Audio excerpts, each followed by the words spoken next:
Happy Wednesday, everybody. Max here with your fix of gaming news. Coming up, the company behind Stellar Blade will be publishing the next game from Resident Evil co-creator Shinji Mikami, Crimson Desert continues to sell very well, and Jack Black might have leaked when the next Mario movie is coming out. It's April Fool's Day, but I swear this is all just regular news. Let's get into it.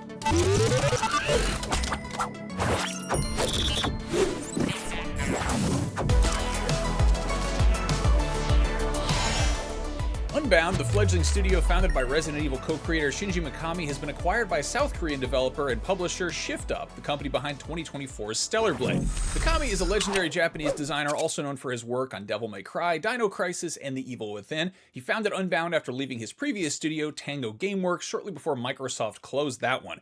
Tango has since been acquired and reopened by PUBG owner Krafton, another South Korean game company. Meanwhile, Mikami's new studio, Unbound, was started in 2022 and has remained fully independent up until now, having not released or revealed a project in that time. Speaking in an announcement video, Mikami teased that he was working on a, quote, fairly large game, adding, "I've come to see my vision and ideals more clearly, and I don't think I've ever been in a situation where, as a creator, our wavelengths and direction align this closely," he said. "So for as long as my career continues, I would really like to keep working together, and for the first time in a while, I'll be fully involved on site to work on a fairly large game, and I'm really looking forward to it." ShiftUp CEO Young-tae Kim added, quote, "I find it deeply meaningful to join forces with Unbound, which brings together a world-class development team led by CEO Shinji Mikami. This acquisition will serve as an opportunity to deliver the best gaming experience to users worldwide and further solidify ShiftUp's global development competitiveness." As of early 2026, Stellar Blade had sold over 6 million copies across PC and PS5, making it ShiftUp's second big hit following the free-to-play RPG shooter Goddess of Victory Nikki. So it's cool to see the company funneling some of that success into whatever Mikami's team has in the works next. Hopefully we get to see it sooner than later. Elsewhere in the world of massively successful games from South Korean studios, more sales numbers keep rolling in for Crimson Desert. In just 2 weeks since it launched, it has already broken 4 million copies sold worldwide.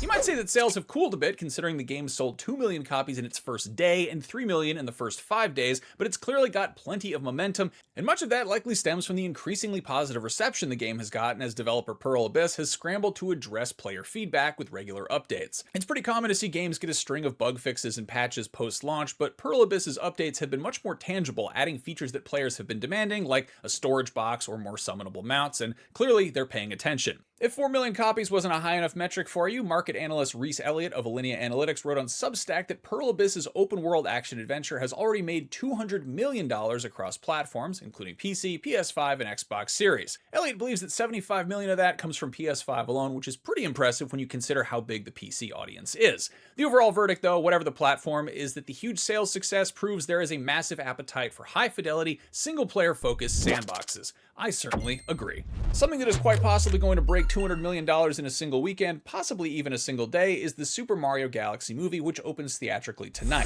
The first movie closed out its theatrical run with a box office gross of $1.36 billion, and it's very safe to assume the sequel will do just as well, if not much better. It's also equally safe to assume that Nintendo probably has plans for a third Mario film. Jack Black, who voices Bowser, you already knew that, might have let slip when we can expect to see this third film. After improvising a song in an interview with Cinemax, Black joked, "Don't be surprised if you hear that coming out next time in 2029. The first Mario Bros. Movie started production in 2020 ahead of a 2023 release date, and almost exactly 3 years after that hit theaters, we're getting a second one. So while it's entirely possible that Jack Black is just goofing around, as he's been known to do from time to time, it's also very likely there is some truth to the matter. In the meantime, we've got a live-action Legend of Zelda movie hitting theaters next May, and possibly a Donkey Kong movie spin-off as well, if a trademark filed by Universal last year is anything to go on.